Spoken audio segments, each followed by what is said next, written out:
तुम्ही तो मागाशी जिल्हा परिषद अध्यक्षपदाचा विषय काढला, ते खरोखरच तेव्हा शालिनीताई विखे पाटलानंतर तुम्हाला 2.5 वर्षासाठी जिल्हा परिषद अध्यक्ष मिळणार होतं. 6 वर्षांनी, 2.5 पण नाही, 6 वर्षानंतर काय झालं? ते तर 5 वर्ष त्यांनीच उपभोगलं. कसं काय झालं तेव्हा? नाही, आता तो राजकारणाचा इतिहास झाला, सांगायला पाहिजे कसं. नाही फार ते सांगायला पाहिजे, कारण काय लोकांना असं वाटायला नको की सत्यजित तांबे केवळ तुम्ही जो मागाशी मुद्दा मांडला तर तुम्हाला आलेल्या संधी कशा तुमच्या हातातून निष्ठून गेल्या किंवा कशा डावलल्या गेल्या हे फक्त या निमित्तानं कळावं. एकदम सोपं आहे की 2007 साली ज्यावेळेस मी जिल्हा परिषदेला निवडून आलो, बरं, त्यावेळेस बहुतांशी सदस्यांची इच्छा होती एक तरुण म्हणून सत्यजितला अध्यक्ष करावं. बरं. दुर्दैवाने त्यावेळेस पक्षाने निर्णय घेतला की आपण सगळ्यांनी शालिनीताई विखेंना अध्यक्ष करावं आणि आम्ही आनंदाने तो स्वीकारलाही. त्याच बैठकीमध्ये माजी खासदार आणि जिल्ह्याचे ज्येष्ठ नेते बाळासाहेब विखे पाटील जे होते त्यांनी या शेजारीच इथं आपलं हॉटेल आहे, विसरलो, त्या हॉटेलमध्ये आमची बैठक झाली सगळ्या सदस्यांची. त्यांनी सांगितलं की 1.25 वर्ष अध्यक्ष राहील, 1.25 वर्षांनी शालिनीताई राजीनामा देतील.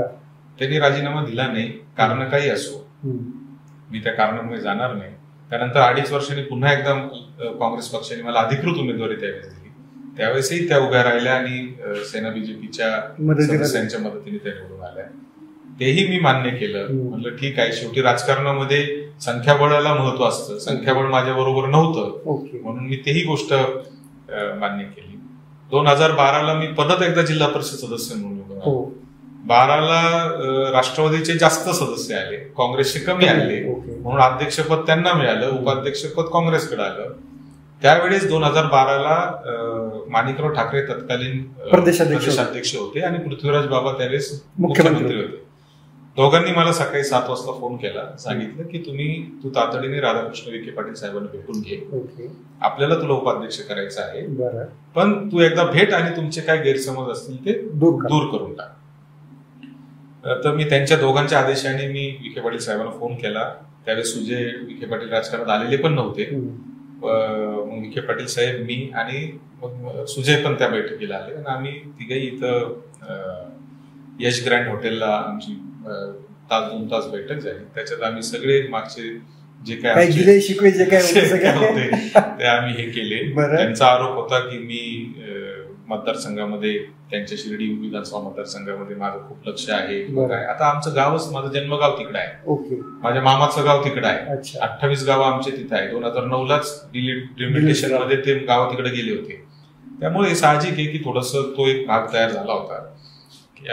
आणि मी तरुण होतो, माझ्या एकदम यंग ह्याच्यामध्ये ते सळसळत रक्त होतं की आपल्यावर अन्याय झाला तर आपण याला उत्तर दिलं पाहिजे. पण हळूहळू राजकारण मी शिकायला लागलो. मी 2012ला विखे पाटील साहेबांची आमची जी चर्चा झाली, त्यांनी मला उपाध्यक्ष पदाला मान्यता दिली.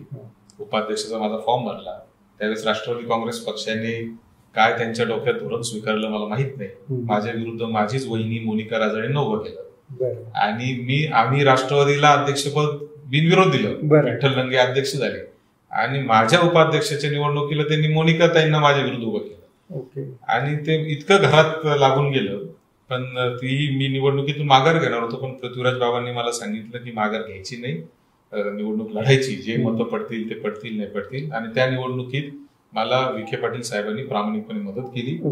किंबहुना ते कृषी मंत्री होते त्यावेळेस, तर आमचे सगळे सदस्य रावरी कृषी विद्यापीठात घेऊन जाणं वगैरे हे ते सगळं विखे पाटील साहेबांच्याच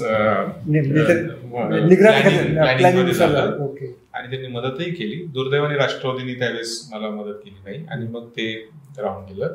तर असे प्रसंग सतत येत गेले.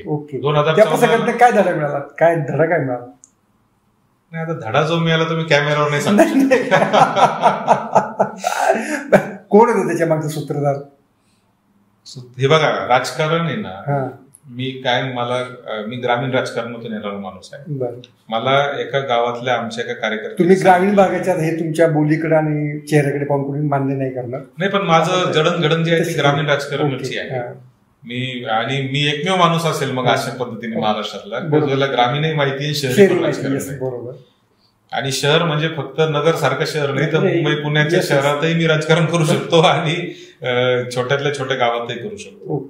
मला गावातल्या एका आमच्या जुन्या जाणत्या कार्यकर्त्या माणसाने एक सांगितलं होतं की राजकारण म्हणले मेलेल्या कुत्र्यासारखं असतं.